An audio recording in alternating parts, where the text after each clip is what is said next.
Ako si Rodolfo Cos, 50 years old ng San Pedro, Laguna.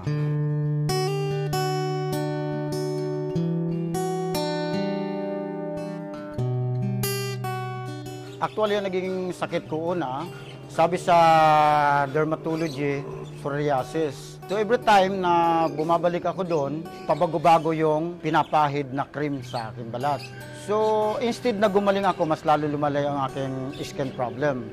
Ngayon, naisipan ko na magpakonsulta sa skin specialist. Ang sabi naman sa skin specialist ay inheritance sakit daw, pero hindi naman daw nakakahawa. Maaaring naman ako daw sa aking mga lula.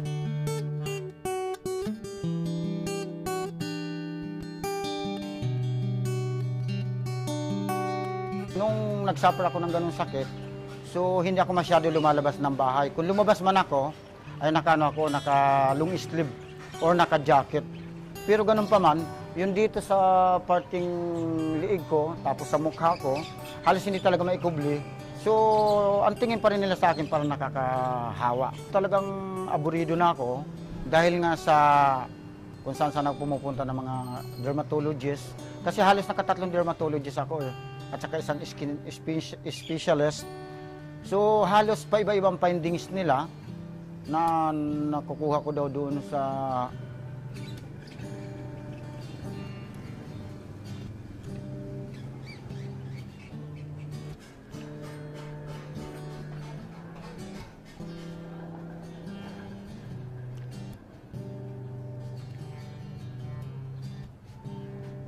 kaya buti nga, dumating ngayon itong Long Reach Bamboo Charcoal Soap at iyon ang naging solusyon ng aking problema sa skin problem. Nagugulat sila, pati ng kapitbahay namin. So, kung anong ginamit ko. Sabi ko ay Long Reach Bamboo Charcoal Soap. At ngayon sila, ay ito ditong katabi ko, nag-order na rin sila ng sabon at ginagamit na rin. At nagagalak ako sa kasiyahan dahil nga sa napagaling ako ng Long Reach Bamboo Charcoal Soap. At siyempre, iyon na rin ay magiging business ko na rin.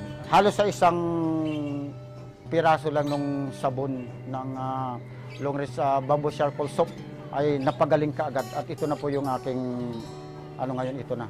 Medyo kung saan napagaling na.